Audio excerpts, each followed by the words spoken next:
오늘 우리에게 주시는 하나님의 말씀은 로마서 10장 11절에서 15절 말씀입니다. 성경에 이르되 누구든지 그를 믿는 자는 부끄러움을 당하지 아니하리라 하니 유대인이나 헬라인이나 차별이 없음이라. 한 분이신 주께서 모든 사람의 주가 되사 그를 부르는 모든 사람에게 부요하시도다. 누구든지 주의 이름을 부르는 자는 구원을 받으리라. 그런즉 그들이 믿지 아니하는 이를 어찌 부르리요? 듣지도 못한 이를 어찌 믿으리요? 전파하는 자가 없이 어찌 들으리요? 보내심을 받지 아니하였으면 어찌 전파하리요? 기록된 바 아름답도다 좋은 소식을 전하는 자들의 발이여 함과 같으니라. 언제나 저는 고민하는 건 아니지만 관심이 많습니다. 우리 성도들의 삶은 어떻게 살아갈까? 한 주 동안 어떻게 살아갈까? 무엇에 대한 관심이 있고 어떤 목적을 가지고 살아가게 될까? 수많은 변화와 응답과 역사를 기대하고 살아가지만 얼마나 많이 경험하면서 살아갈까? 3일째 단기에 가서 금요일 날 제가 그랬습니다. 담 곁에 있는 나무를 자르는데 자르고 사역을 하고 돌아왔는데 2시간, 3시간 사이인데 나무님이 말랐습니다. 아주 말란 건 아니고 축 늘어졌어요. 그 나무를 다 봤더니 이렇게 나무를 자른 나무들만 그렇게 축 늘어져 있고 그 옆에 아직 자르지 않은 나무는 그대로 있더라고요. 야, 이게 이럴 수 있을까? 저는 그래도 하루는 갈 줄 알았어요. 근데 자르자마자 나뭇잎이 마르기 시작하는 거죠. 저는 굉장히 중요한 거 발견했습니다. 하나님과 나와의 관계가 막히거나 끊어지면 이런 상황 되어질 수 있겠구나. 하나님과 나와의 관계가 막힌다는 건 예배가 무너지고 기도가 무너지고 말씀이 무너지고 하나님과 나와의 인격적 관계가 무너져 버리면 내 삶의 변화는 일어날 수가 없다. 아주 간단한 원리입니다. 내가 예배가 회복되어지고 말씀대로 살고 기도하고 또 말씀이 들려지고 은혜가 되고 기도할 때 내가 보여지고 내 죄가 보여지고 하나님의 뜻이 보여지고 하나님의 음성이 들려지고 삶의 풍성한 변화가 일어날 수 있습니다. 삶의 역사가 일어날 수 있습니다. 정말 우리의 삶이 그렇게 될 수 있기를 원합니다. 우리 모두 다는 하나님의 선택을 받은 자들입니다. 하나님의 선택을 받은 자들이 누려지는 은혜가 무엇인지를 발견하고 어떻게 살아가야 될 것인가에 대한 방향도 나올 수 있기를 원합니다. 한 사람을 소개합니다. 소련의 스탈린 통치 시절에 시베리아 강제 수용소에 유대인 의사가 들어가게 됩니다. 그런데 한 그리스도인에 의해서 그가 전도를 받고 그도 그리스도인이 됩니다. 예수님을 믿는 사람이 됩니다. 시베리아 안 가봤으면 말을 하지 마세요. 얼마나 추운데. 초겨울에 한번 가봤습니다. 시베리아는 아니고 그냥 이쪽 위에가 어디죠? 우리 블라디보스톡 거기만 갔는데도 거기는 좀 따뜻한 데거든요. 일단 집을 한번 봤더니 집에 그 두께, 벽돌 두께가 이 정도 돼, 이 정도. 추위 때문에. 근데 거기서 시베리아는 훨씬 더 춥다고 얘기를 했습니다. 있는 것만으로도 환경적으로 어려운 상황. 근데 사람에 의해서 전도를 받고 그리스도인이 되었다. 그가 결단합니다. 내가 이웃을 사랑하기로 하고 내가 죽는 날까지 복음을 전하면서 살겠다. 어디에서? 수용소에서. 이거는 쉬운 거는 아닙니다. 그때 그 수용소 안에 한 젊은이가 암으로 고생하는 것을 보게 됩니다.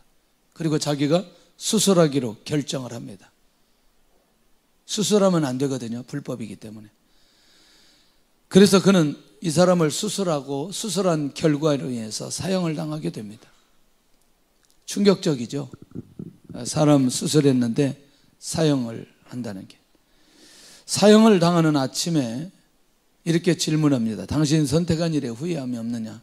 그러니까 그때 그가 그리스도 안에서는 결코 후회함이 없습니다.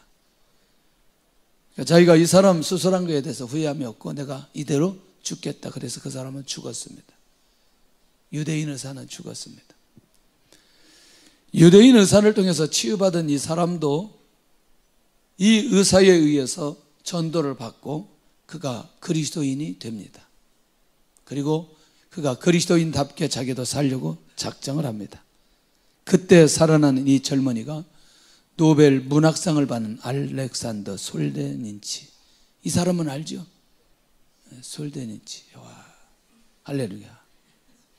솔제니치. 아마 이 사람의 영향력이 어느 정도인지 아마 우리가 알기 때문에 설명을 하지 않아도 충분히 이해가 되리라고 생각합니다. 어떠세요? 사실은 본인이 선택한 것 같지만 하나님의 선택에 의해 영적, 육적으로 치유를 받고 난 이후에 엄청난 결과가 주어지는, 그러니까 치유받는 일에도 이렇게 선택이 된다. 그런데 더 중요한 건 이 사람이 구원을 받았다는 게 더 중요하죠. 어떠세요? 우리 모두 다는 하나님의 선택을 받은 사람들입니다. 근데 너무나 추상적이에요. 나 하나님의 선택을 받고 하나님의 은혜를 받았어 라고 말할 때 구체적으로 도대체 어떤 것인지 살펴볼 필요가 있어야 된다는 거예요. 이 사람은 절대로 부끄러움을 당하지 아니하리라. 하나님 앞에 선택을 받은 사람은 부끄러움을 당하지 않는다는 얘기거든요. 그런데 이게 유대인의 관계 속에서 뭔가 몇 가지 풀어가고 이걸 좀 이해할 필요가 있습니다. 한번 보세요. 9장 33절. 9장 33절. 시작. 기록된 바 보라 내가 걸림돌과 거치는 바위를 시온에 두노니 그를 믿는 자는 부끄러움을 당하지 아니하리라 함과 같으니라. 결국 뭐냐면 이 9장 33절은 이사야 8장 14절과 이사야 28장 16절을 인용한 내용입니다. 자, 이사야 선지자가 예언을 했고 바울 사도가 9장 33절에 인용을 했고 다시 그거를 오늘 11절에 누구든지 그를 믿는 자는 부끄러움을 당하지 아니하리라 이렇게 말하고 있습니다. 잘 이해를 해야 부끄러움에 대한 얘기가 오늘 해결이 됩니다. 이해가 됩니다. 결국 이사야 선지자는 시온에 붙이는 돌과 거치는 반석, 거치는 바위를 두었다고 얘기합니다.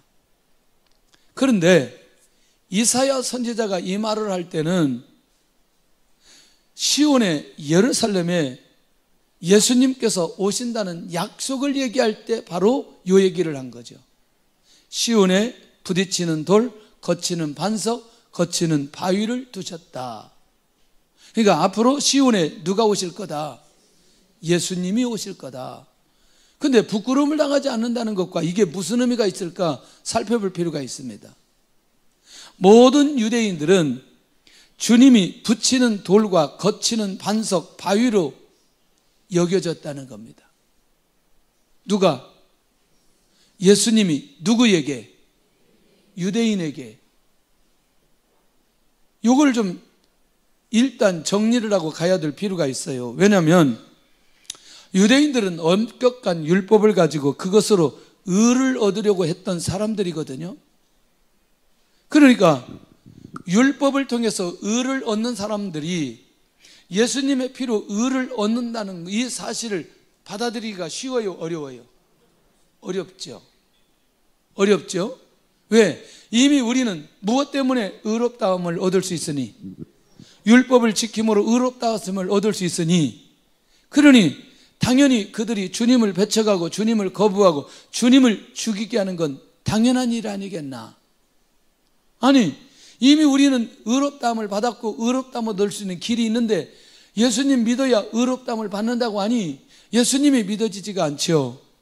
그러니 예수 그리스도를 거부하는 그들에게 있어서 주님은 그들에게 걸림돌이 되었고 이 돌에 그들이 넘어지게 되어졌다는 거죠. 이 말도 이해가 되죠? 예. 그러니까 부끄러움을 당하지 아니하리라 라고 하는 9장 33절에 대한 내용이 이해되어져야 부끄러움에 대한 부분도 이해되어질 수 있다, 그 말인 거죠. 왜 부끄러움을 당하지 않는다는 그 말을 11절에, 오늘 10절에, 지난주에 사람이 마음으로 믿어 의에 이르고 입으로 시인하여 구원에 이르느니라 라고 해놓고 다시 11절에 가서 그를 믿는 자는 부끄러움을 당하지 아니하리라, 이 말을 왜 하게 되어졌을까? 결국 이 유대인들은 그들이 넘어지는 이 엄청난 사건들은 실족과 부끄러움으로 이어질 수 있다. 엊그제 성남에서 그 사고 친 사람 나중에 죽었더라고요. 그때 칼로 이렇게 그 찔림을 당한 사람은 죽었는데, 여러분들 이렇게 죄를 지으면 어떻게 되죠? 가장 먼저 죄를 지으면, 에? 죄를 지으면 어떻게 하냐고. 뭐라고 얘기한 거예요? 아, 벌을 받는다. 일단 붙들립니다. 에? 일단 붙들려요. 그 다음 단계가 뭐예요? 수갑을 채워요. 에? 그 다음에 어디로 가요? 감옥에 빨리 가지 않아요. 유치장에 가요, 그냥. 그리고 사안에 따라서 그 사람을 언론에 노출합니다. 맞아요? 그리고 어느 때는 마스크로 얼굴을 씌웠다가 그 다음에 이제 자기들 나름대로 결정이 나면 마스크를 벗기고 사람들이 보게 만듭니다. 이 일련의 과정, 그리고 이미 재판을 받고 그 다음에 죄의 결과에 따라서 어디에 들어가요? 감옥에 들어가게 되죠. 자, 이 일련의 과정들을 살펴보면 내가 죄를 지은 것은 단순하게 죄를 지었지만 그로 인해서 오는 이 부끄러움은, 이 수치는 상상할 수 없는 것으로 다가오게 되어지는. 자, 이해되나요 지금? 이해가 되죠? 무슨 말인지. 그런데 이런 실족과 부끄러움, 죄에 대한 결과들을 이미 유대인들은 자기들 스스로 무엇을 통해서? 율법을 지킴으로 그것이 가능하다고 생각했단 말이죠. 그런데 여전히 인간은 율법을 다 지킬 수 없으니 지금 그들에게는 실족과 부끄러움이 끊임없이 이어진다는 겁니다. 뭐가 해결되지 않았으니? 죄가 해결되지 않았으니. 사도 바울이 11절에 말하는 내용이 있어요.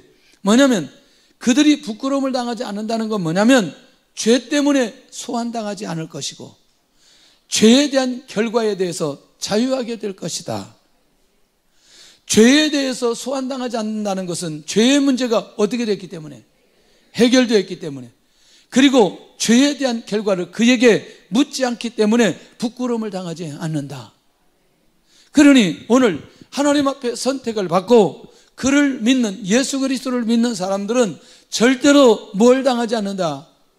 부끄러움을 당하지 않는다 라는 사실을 가르쳐주고 있다는 것이죠. 그러니까 선택으로 인한 하나님의 은혜를 영원히 누릴 수 있다는 사실을 밝혀주고 있습니다. 오늘도 크고 작은 죄가 우리 안에 있을 때 그걸 주님의 이름으로 해결받을 수 있기를 원합니다.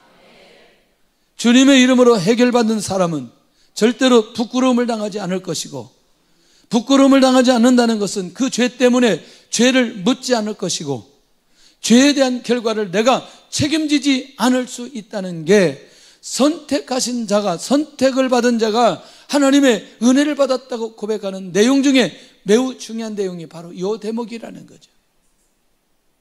할렐루야. 오늘도 우리 안에서 행동으로 짓는 것은 쉽게 죄라고 여기니까 회개하지만 미움, 다툼, 시기, 질투, 이건 전부 다 우리 안에 있어요. 우리 안에 있는 이것 또한 죄로 고백하고 해결함을 받을 수 있기를 원합니다. 인생의 가장 수치스러운 일은 죄가 드러나고 그것을, 그 책임을 지는 겁니다. 이런 일들이 우리 안에 있지 않아야 되겠고, 가장 행복한 것이 있다면 자신의 수치가 드러나지 않고 해결된다는 그거. 얼마나 감사한 일인지 한번 볼까요? 당시에 신앙 고백을 하고 그리고 내가 그리스도인이라고 말하면 로마 당국으로부터 수치와 능멸을 당하는 고난을 당하게 된다는 거죠. 그러니까 이게 쉬운 문제는 아니라는 거죠. 아니, 이거는 내가 예수님을 믿는다는 그것 때문에 죽음을 당해야 되는, 이거 죄 때문이에요? 예수님을 믿는 것 때문이에요? 예수님을 믿는 것 때문이에요. 그건 수치와 어려움이 아니에요. 결국 뭐냐? 그렇지만 최후 심판 때 믿음으로 인해 절대로 그 사람은 부끄러움을 당하지 않게 된다는 사실을 밝혀주고 있습니다. 이런 위기, 이런 고난, 이런 환난이 결국 우리에게 그리스도인이라는 것 때문에 끊임없이 오는 것과 나의 죄로 인한 결과 때문에 오는 것과는 차원이 다르다는 것을 기억할 수 있기를 원합니다. 아멘. 자기 스스로 죄 때문에 고난을 당하는 것과 복음을 전하다가 고난을 당하는 것과 사명을 감당하다가 고난을 당하는 건 차원이 다른 것을 기억하고 하나님의 말씀을 받아야 되는데, 그러면 부끄러움을 당하지 않은 사람들에게 주신 건 뭐냐? 새로운 천국 공동체에 평등하게 주어지는 은혜를 누리게 되어집니다. 할렐루야. 그러니 우리 모두는 예수 그리스도 안에서 하나 되었습니다. 누구도 어떤 사람도 어떤 상황도 피하거나 피할 이유가 없다는 것이죠.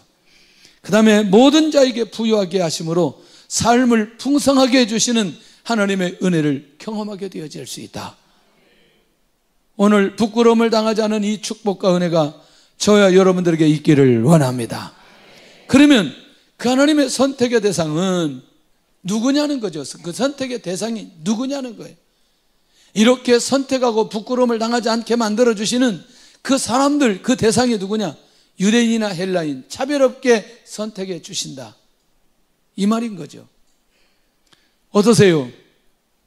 유대인들은 아브라함의 혈통에서 난 자들이기 때문에 하나님의 선택을 받았다고 얘기합니다. 이방인은 하나님의 선택적으로 나지 않았기 때문에 구원에서 제외되었다고 생각한다는 거죠. 그러나 하나님의 선택은 유대인이나 헬라인이나 전혀 문제가 되지 않는다는 거죠. 계속해서 얘기하는 게, 왜? 하나님의 선택의 기준이 누구에게든지 해당이 된다면, 하나님의 선택의 기준 안에 누구든지 들어온다면 다 하나님의 선택의 대상이 될 수 있다는 거죠. 그러니까 하나님의 선택의 기준은 혹시라도 선천적 혈통이나 민족적 특권에 안에서 하나님의 선택의 기준이 될 수 있지 않기 때문에 그렇다는 거예요. 이해되시나요? 그러니까 내가 좋은 가문에 태어났다고 해서 하나님께서 선택하고, 내가 좋은 가문에 태어나지 않았다고 해서 선택하지 않는 것이 하나님의 방법이 아니라는 거예요. 하나님의 부르심과 선택은 반드시 무 안에 있느냐? 믿음 안에 달려있다는 거예요. 할렐루야. 그의 믿음 안에 달려있다는 거. 아멘? 그럼 제가 이렇게 선택받은 사람 얘기할까요? 믿음 안에 달려있는 사람. 유다의 며느리 다말, 며느리가 유다와 동침하고 자녀를 낳습니다. 근데 이거는 어떤 차원에서 보면 굉장히 위험한 근친상간처럼 보여지지만 그게 아니라는 거죠. 메시아의 언약을 믿음으로 바라봤던 여인의 결정적인 이 믿음이, 그가 하나님에게 선택을 받고 메시아의 언약을 이루는 족보 안에 들어올 수 있는 그런 은혜를 받았다는 것이죠. 그러니까 어떤 가문의 선택에 의해 그가 하나님 앞에 선택받았다고 말할 수 있는 내용이 아니라는 것을 명확하게 밝혀주고 있다는 것이죠. 할렐루야. 결국 이런 여인도 하나님의 은혜 가운데 그가 믿음으로 서 있을 때에 하나님께서 그것을 은혜로 처리하고 그를 선택해서 하나님의 백성 되게 만들어 주셨다. 할렐루야. 두 번째, 우리가 룻을 생각할 때 어때요? 이방 여인, 모함 여인 룻이 하나님의 백성 되어지고, 그리고 예수님의 언약에 들어갈 수 있었던 결정적인 이유, 시어머니를 따라 나선 그 그 믿음이 그가 하나님의 은혜 가운데 오늘 다윗 왕과를 이루는 한 가문의 시작이 되어지는 기가 막힌 선택을 받고 하나님의 은혜 속에 들어갔다는 건 굉장히 놀라운 의미라는 거예요. 아, 그렇구나. 이 당시에 그렇게 혈통적 아브라함의 자손만 구원받는 줄 알았더니 이방 여인도 이렇게 구원받고 한 가문을 이루는 하나님의 축복을 받을 수 있구나. 그 안에 무엇이 있을 때? 믿음이 있을 때 어머니의 하나님이 나의 하나님이 되고 어머니의 민족이 나의 민족이 되기를 원하나이다. 어머니의 가시는 곳에 나도 가겠습니다 라고 하는 게 룻의 믿음이었습니다. 할렐루야. 국적에 상관없이 메시아를 믿음으로 바라볼 때에 놀라웠게도 차별이 없으신 하나님의 선택을 받을 수 있다는 사실, 얼마나 귀한 일인지. 여호수아 2장에 가서 보면 기생라합이 정탐꾼을 숨겨줍니다. 그리고 숨겨진 그것 때문에 정탐꾼이 구원받습니다. 당신들이 믿는 하나님은 하늘의 하나님, 땅의 하나님, 당신들은 반드시 이 가나안 땅을 정복하고 가나안 땅의 언약을 이루실 걸로 나는 믿습니다. 가나안의 언약을 의심하지 않고 믿음으로 받은 이 기생라합이 놀라웠게도 이스라엘 민족이 가나안 땅을 정복할 때, 여리고를 정복할 때 구원받게 됩니다. 신분과 상관없이 메시아를 바라보고 믿을 때 하나님의 은혜를 받게 된다. 그 하나님의 은혜는 뭐냐? 선택의 은혜라는 거예요. 선택의 은혜. 이 여인도 예수님의 족보 안에 들어가게 됩니다. 놀랍잖아요. 놀랍잖아요. 성가대 놀랍잖아요. 아주 놀랍잖아요. 만약에 어떤 신분에 의해서 우리가 선택받는다면 얼마나 불행하겠어요. 그러나 믿음에 의해서 선택받는다는 게 너무나 감사한 일이죠. 우리 아내 바세바가 은혜의 선택을 받게 되는데, 사실은 우리 아내 바세바는 사실은 힘이 없는 여인이죠. 왜냐하면 왕의 결정에 의해서, 그러면 다른 말로 말하면 이 여인은 불륜의 대상 아니겠어요? 그렇죠.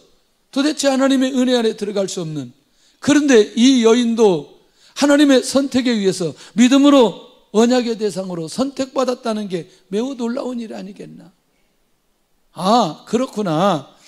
과거의 죄와 상관없이 죄의 문제가 해결되었을 때 하나님께서는 믿음으로 이 문제를 해결하면서 그를 선택하고, 그리고 말할 수 없는 하나님의 은혜를 베풀어 주신다 라는 사실을 발견할 수 있다. 그러니 하나님의 선택의 대상은 유대인이나 헬라인이나 누구도 상관없이 선택받을 수 있다라는 사실을 가르쳐주고 있습니다. 계속해서 사도 바울이 얘기하는 그 내용의 핵심은 누구든지 다 구원받을 수 있다는 사실. 이방인도 구원받을 수 있고, 그래서 동족의 구원함을 위해서, 동족의 복음화를 위해서, 동족의 구원을 위해서 내가 그리스도에게서 저주를 받는다 할지라도 내가 원하는 바로다, 이렇게 고백하면서까지 동족의 구원을 놓고 애통하는 것을 보게 된다는 거예요. 항상 우리의 시선이 넓혀져야 될 필요가 있습니다.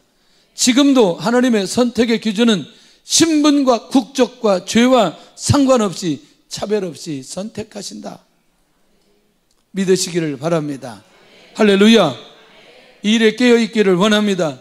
그러니 우리도 열려야 될 필요가 있다는 거죠.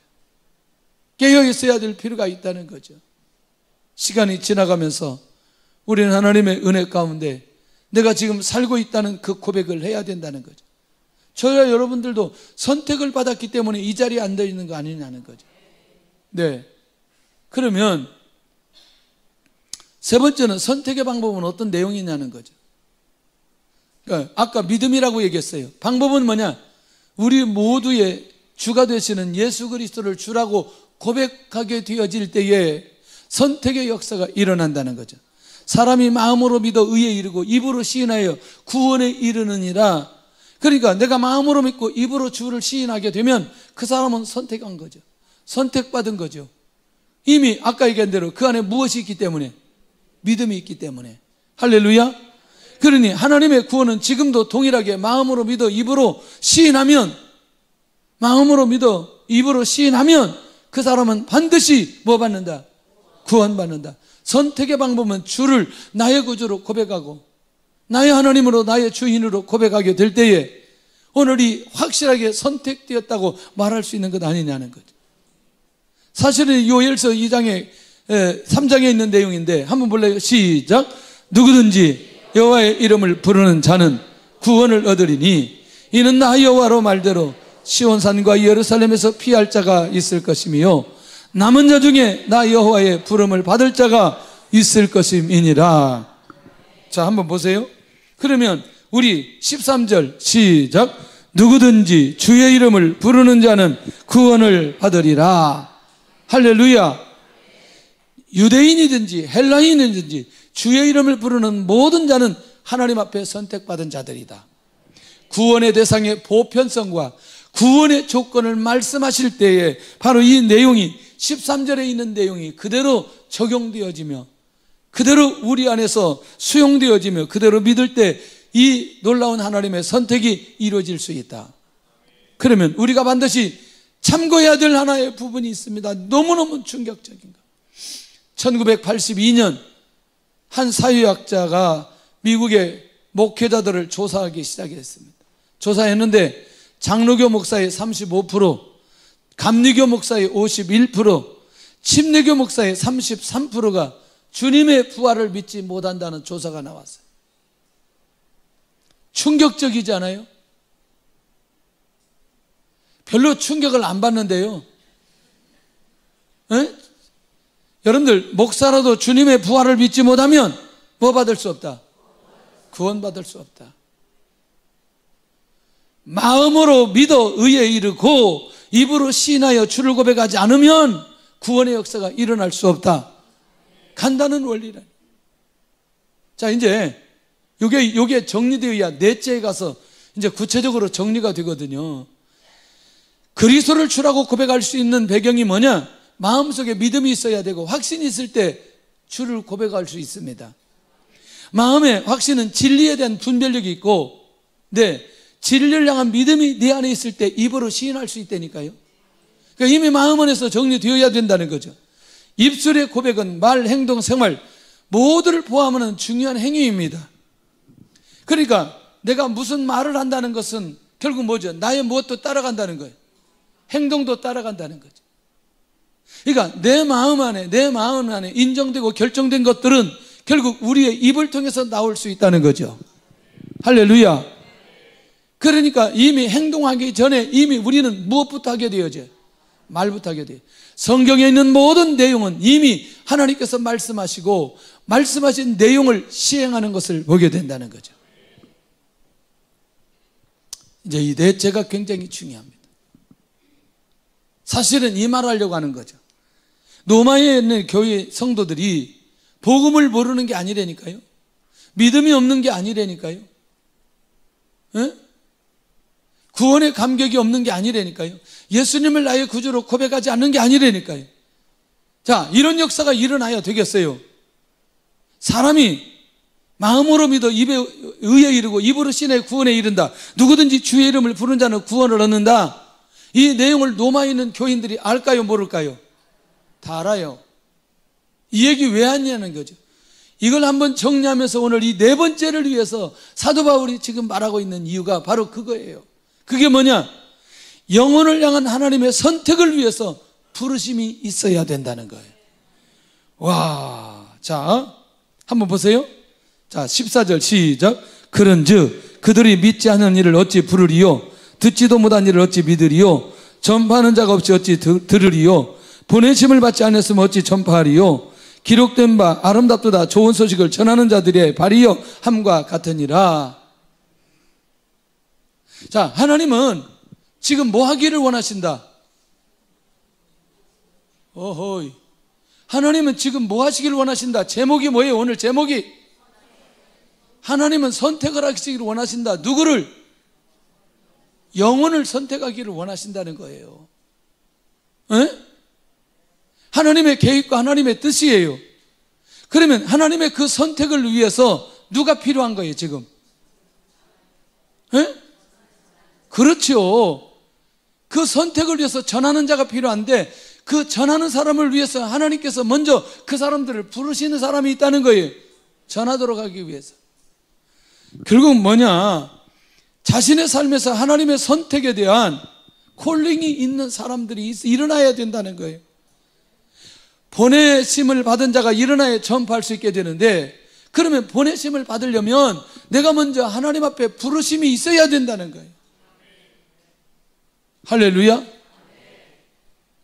유초등부에서 이번에 재밌는 거 했더라고요. 지난번에 죽동교회에서 제가 하는 사역을 보고, 그래서 우리 사역자가 그래요. 목사님 하는 사역을 보고 저도 이번에 유초등부 아이들에게 목회자, 선교사 3으로 헌신할 사람 일어나라 그랬더니 10명이 일어났대요. 10명. 우와, 할렐루야. 이거 본다는 게 굉장히 중요한 거예요. 그때 사역자들이, 교육부 사역자들이 그때 그랬어요. 야, 진짜 우리가 사역을 잘 몰랐구나. 진짜 사역을 잘 몰랐구나. 사역을 하려면 무슨 사역을 어떻게 해야 될지 이걸 알아야 되겠구나 라고 하면서 그때 한번 깨달았어요. 이번에도 대학청년부에 그렇게 콜링을 했더니 거의 다 일어나더라고요. 선교의 콜링, 그 다음에 목회자의 콜링, 그 다음에 전문인으로 콜링하는데 막 일어나기 시작하는 거예요. 얼마나 감사한지. 중등부는 안 했어요. 왜냐하면 기회가 많기 때문에 안 했어요. 계속해서 무엇을 박으면 좋은데, 지난번에 가브리엘은 지난 겨울에 한번 했어요. 근데 그때 다 반응하더라고요. 얼마나 감사한 일인지. 이 말이 무슨 말이냐? 하나님의 선택이 있는 사실을 아는 사람들만이 하나님의 부르심에 반응할 수 있다는 거죠. 할렐루야. 이거요, 우리 삶 속에 너무나 중요한 문제예요. 저는 성도들의 삶에 관심이 많아요. 아마 이번 한 주 동안도 가정으로, 직장에서, 사업장에서 또는 학교에서 여러 모양으로 애쓸 것이라고 생각해요. 목적이 뭔데요? 목적이 뭔데? 목적이 뭔데? 아니, 돈을 벌기 위해서잖아요. 그런데 그 돈을 벌기 위한 그 목적과 더불어 더 중요한 목적이 오늘 영혼을 구원하기 위한 그 삶으로 인도받아가는 일에 나에게 하나님께서 이 직업을 주셨다. 너무나 감사한 거예요. 아까 중등부 교사 선생님이, 학교 선생님이거든요. 안산에서 했는데 안산에서부터 애들을 데리고 왔더라고요. 전도에서 데리고 왔더라고요. 나는 삶의 이유를 깨달았다고 생각하는 거예요. 그러니까 여러분들 이게요, 저처럼 교회 안에서 어렸을 때부터 자란 사람은 잘 안 들려요, 이게. 하도, 아이고, 뭐 전도하라 그러냐? 뭐 돈 얘기하면 뭐 헌금하라고 하는 얘기냐? 뭐라는 얘기? 자꾸 이렇게 우리도 모르게 우리 자신이 그렇게 이게 인식되어져 있어요. 세뇌되어져 있어요. 그래서 이걸 하나님의 음성으로 듣지 못하고 그냥 이게 그냥 또 전도냐? 아이고, 그만큼 했으면 됐지. 또 봄, 가을 또 이거 여러분, 이게 접근 자체가 달라야 돼.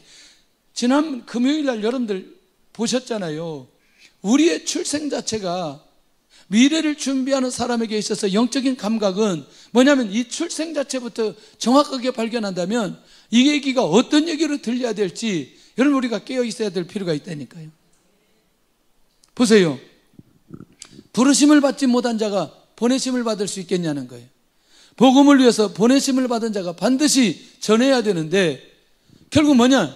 내가 부르심을 받지 못했으면 보내심을 받을 수 없다는 거죠. 바울은 전파하는 자가 없이 어찌 들으리요? 그러면 전파하도록 하기 위해서 보내심을 받은 사람이 있어야 될 거 아니냐는 거예요. 그럼 보내심을 받으려면 뭐 해야 돼요? 부르심을 받은 사람이 있어야 될 것 아니냐는 거예요. 이 말이 들려요, 안 들려요? 이번에 우리가 복음판 가지고 갔어요. 필리핀에 복음판 가지고 갔어요. 저는 여기까지 와서 복음판을 쓸 거냐, 저는 그렇게 생각했거든요. 대학 청년부도 복음판을 가지고 이번에도 복음판을 가지고 왔어요. 이걸 언제 쓰지? 어떻게 쓰지? 너무나 궁금했어요. 그랬더니 이 바자회 할 때 이 복음판이 쓰여지는데 기가 막힌 거죠. 붕어빵 줄 때, 거기 슬러시 줄 때는 아니고, 팝콘 줄 때, 붕어빵 줄 때하고 풍선 만들 때 양쪽에서 이거 복음판 들고 따갈로고 뒤에다 써가지고 계속 읽어요. 계속 읽어. 할렐루야. 저쪽은 그 계속 보고 있고. 이게 얼마나 기가 막힌 거예요. 근데 안 받을 수가 없어요. 왜냐하면 붕어빵 받으려면 받아야 되는 거예요. 다 그렇게. 풍선 받으려면 다 해야 되는 거예요. 그래서 아까도 그랬어요. 내년에 중등부는 이거 한 2세트 가지고 가가지고, 붕어빵이 한 세트니까 2세트 가져가가지고 양쪽에서 하면 이거 아이들 다 전도할 수 있어요. 한쪽에서는 계속 애들하고 놀아주고, 한쪽에서는 붕어빵 굽고, 한쪽에서는 팝콘 하고, 이게 계속 해야 되는데, 중요한 건요, 팝콘이 이게 튀겨지지 않고 나라로 그대로 나오는 거예요. 계속. 아니 이게 튀겨져야 이게 작품이 되는데 한쪽에 계속 나오는 거예요. 이거 큰일 났네. 이거 기계는 계속 돌아가는데 이게. 근데요, 하나님이 예비하신 게 있다니까. 우리 남기인 권사님 내외가 어린이집을 하면서 팝콘 기계를 기가 막히게 다루는 거예요. 그래가지고 그분들이 딱 와서 잡으니까 팝콘이 계속 쌓이는 거예요, 이게. 이야, 기가 막히는 거죠. 하나님께서 합력하여 선을 이룬다는 게. 그러니까 이제 세트가 되잖아요. 여기 붕어빵, 여기 슬러시, 팝콘. 그러니까 뭐 지금 줄 게 풍성한 거죠. 그러니까 저쪽에서 옷 사가지고, 그 다음에 옷도 그냥 얼마나 그렇게 많이 사는지. 그래서 옷은요, 우리 반드시 그 모이자 갈 때 다 주시면 이게 그냥 나눠주는 게 아니라 이게 아주 싼 가격, 그냥 나눠주면 싸움 안 돼요. 그래서 돈을 받아야 된다는 거예요. 근데요, 2박스 가졌는데 그 동네 사람들 다 사고도 남았어요. 가을에 또 준비할 거예요. 집에 있는 옷 다 가져오세요. 겨울옷 말고 가을옷까지만. 왜냐면 그 사람들 겨울이 없기 때문에 겨울을 입을 수가 없어요. 근데 제가 보니까 이번에도 가죽 코트가 하나 있는데 이 사람이 입고 싶은데 날씨는 더운데 그걸 입고 다니더라니까요. 그래가지고, 왜냐면 옷이 너무나 좋으니까. 근데 이런 기가 막힌 일도 벌어졌어요. 아니 우리 김경남 사모님 잘 아는 분이 거기다가 뭘 갖다 놨냐, 골프웨어를 한 보따리 갖다 놨는데 그것까지 갖다가 가지고 다 바자에 갖다 팔아버린 거예요. 나중에 보니까 그거 다 새 건데 그것까지 다 팔았어요. 이야, 할렐루야. 그 사람한테 잘 얘기하라 그랬어요. 이거 우리가 바자해 가지고 이게 좋은 일 했다고. 그냥 골프웨어 값이 얼마인지 아시죠? 별로 놀라지도 않아요. 사보지도 않았기 때문에 가격을 몰라서 그러는 거예요. 나중에 막 팔다 보니까 이게 그거라고 다시 했는데 이미 다 팔렸어요. 근데 사람들이 너무나 좋아하는 거예요. 어떤 형태로든 이렇게 가는 게 너무나 좋은데, 그래서 아까 이제 중등부 얘기하다 말했는데, 내년에 가면 가브리엘이나 중등부는 이렇게 하고 한쪽에서 놀아주고 하는 사역이 훨씬 더 좋겠다. 복음을 1대1로 전할 수 있는 기회가 되어지니까. 할렐루야. 여기서도 얼마든지 할 수 있죠. 얼마든지. 이런 기회가 주어졌다는 게 너무나 감사하고. 결국 뭐냐? 구원을 위해서 전하도록 보내심을 받은 자가 있어야 되는데, 지금이 이 시기인데 복음의 내용을 가진 자가 전해야 들을 수 있다는 거예요. 어떠세요? 복음을 듣지 못하면 무엇이 생기지 않는다? 믿음이 생기지 않는다. 믿음이 생기지 않으면 무엇이 일어나지 않는다? 고백이 일어나지 않는다. 그러니까 반드시 고백이 일어나도록 하기 위해서는 정확한 복음이 선포되어야 된다는 거예요. 할렐루야. 자, 제가 초창기에 90년대에 중국에 들어갔거든요. 90년대 중국에 들어가니까 5시만 되면 다 끝나더라고요. 모든 관공서, 모든 기관에서 5시만 되면 딱 끝나는 거예요. 왜? 이유가 뭐예요? 왜 5시만 되면 끝나요? 더 일해봐야 소득이 더 되는 게 아니에요. 이해되시죠? 조금 시간이 지나면서 시장 경제가 들어오기 시작하고 내가 노력한 만큼 돈을 벌기 시작하는 거예요. 그때부터 이분들의 눈이 달라졌어요. 들어갈 때마다 이분들의 눈이 달라져요. 왜? 내가 노력한 만큼 얻을 수 있다고 생각할 때는 뭐 하기 시작해요? 일하기 시작해요. 노력하기 시작해요. 그런데 아까 내가 그냥 정부에서 다 주고 내가 별로 노력해도 뭐 그냥 그것만이라고 할 그때는 놀라웠게도 복음화율이 더욱더 확실하게 많아졌어요. 그러니까 복음을 받는 사람들이 단순해졌고 복음을 훨씬 더 많은 사람들이 복음을 받게 되었어요. 시간이 지났어요.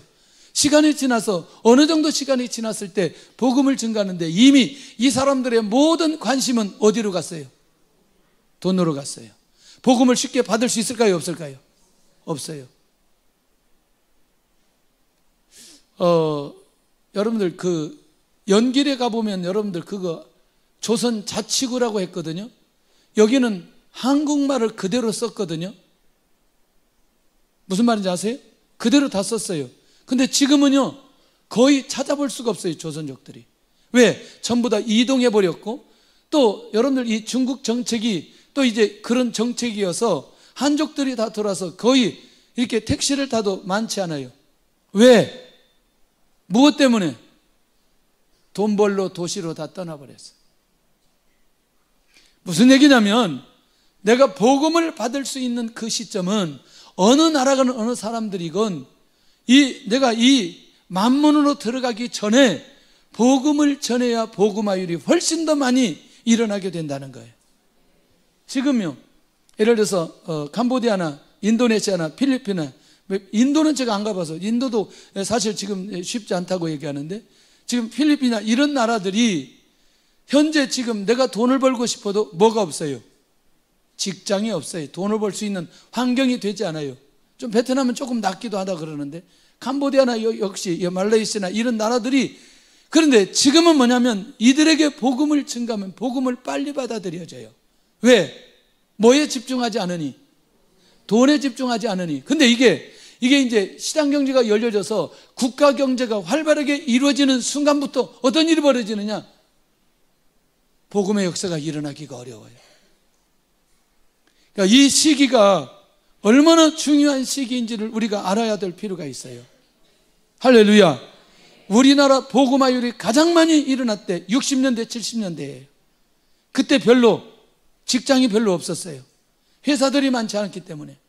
그런데 80년대 90년대 들어오면서 사람들이 모두 다 직장 생활을 하게 되고 모두 다 맞벌이 하면서 결국 복음화율이 약화되기 시작했다는 거예요. 이 말은 굉장히 중요합니다. 그러니 지금 우리가 하나님 앞에서 어떤 시기에 어떤 모습으로 어떻게 살아가야 될지 지금 매우 중요한 시기에 살아가고 있다는 사실을 놓치지 않아야 된다는 거죠. 그러니까 이제 우리가 그러기 위해서 우리의 사업이 성공적으로 가야 되는 가장 중요한 이유는 복음화를 위해서 하나님 이 사업을 통해서 복음의 역사가 일어나도록 역사해 주옵소서. 그래서 사업이 잘 돼야 되는 거예요. 그래서 우리가 하는 일에 하나님의 간섭하심과 인도하심이 있어야 된다는 거예요. 왜? 사람들의 관심이 어디에 있으니? 돈에 있고 사업에 있고 진급에 있고 직장에 있으니 그 하는 일을 통해서 하나님의 영광을 받으시도록 우리가 영적으로 이 부분에 깨어 있어야 될 필요가 있다는 거죠. 할렐루야. 그래서 기회가 주어졌을 때 내가 뭐 해야 되는 거죠? 복음을 전해야 된다는 거죠. 왜? 그래야 그가 그것을 받고 믿음이 생기고 고백이 일어날 수 있기 때문에 그렇습니다. 그래서 마지막에는 뭐냐? 복음을 받은 자가 믿음이 생기고 주를 부르게 되는데 결국 복음을 받은 자가 믿음이 생기고 주를 부르기 시작해야 그때 무슨 역사가 일어나니까? 구원의 역사가 일어나니까.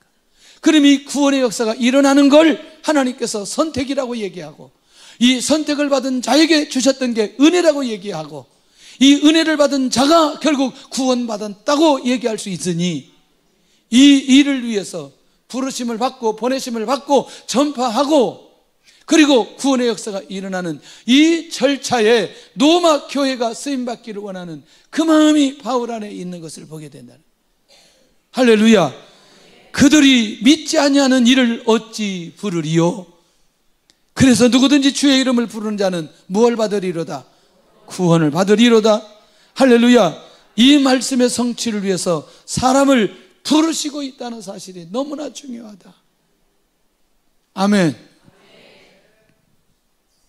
우리 안에 아마 이 영혼 구원 때문에 폭발하는 사람들이 일어나게 될 것입니다. 일어나게 될 것입니다. 할렐루야. 그 이번에 다들 빌립을 우리가 그냥 받은 게 아니고 빌립 훈련 받게 되니까 어디든지 가서 전도할 수 있는 거예요.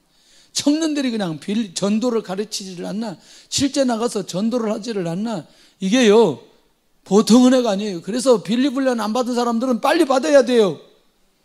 지금까지 전도 훈련 안 받은 사람 빨리 받아야 돼요. 그러니까 자연스럽게 어디든지 가서 복음 전할 수 있는데 그 일을 위해서 하나님께서 그 사람을 축복하기 시작하는 거죠. 그래서 가장 아름다운 사람은 이 좋은 소식을 전하는 자들의 팔이라고 사도 바울이 얘기하는 거예요. 할렐루야. 가장 아름다운 사람이 될 수 있기를 원합니다. 할렐루야. 야, 이번에 제3기 그 중보기도팀 단기 조합은 이게 어떤 조합이지 이게? 기가 막힌 조합. 이 단기가 잘 될까? 그런데 너무나 잘 되었어요. 너무나 하나 되었어요. 할렐루야. 정말 하나님께서 일하시고 있구나. 하나님께서 역사해 주시고 있구나. 자기 역할 다 잘하고 또 한 사람도 제외되지 않고 이 일에 같이 함께 하는데 너무나 감사한 거죠. 우리 교회 다니지 않는 우리 집사님 아들도 와가지고 너무나 마음의 문을 안 열고 막 그러더니 나중에 마음의 문을 열고 공동체에 함께하는 아름다운 모습을 보여주셨어요. 하하, 이게 하나님의 놀라운 은혜구나. 놀라운 은혜구나. 네. 우리 승재도 왔는데 한번 물어봤어요. 승재야, 은혜가 되냐? 은혜가 엄청 됩니다. 엄청 됩니다. 엄청 된대, 은혜가. 순종하고 하나님 인도 받아가면 결과는 하나님께서 우리에게 허락해 주십니다. 결론입니다. 나는 확실한 하나님의 선택을 받았는가? 나는 또 선택을 위해서 부르심을 받았음을 믿는가? 또 다른 선택을 위해서 나는 복음을 전파하는 아름다운 자의 발이 되기 원하는가? 원하는가? 예. 이 일에 꼭 쓰임받을 수 있기를 원합니다. 찬양하면서 예물 드리는 시간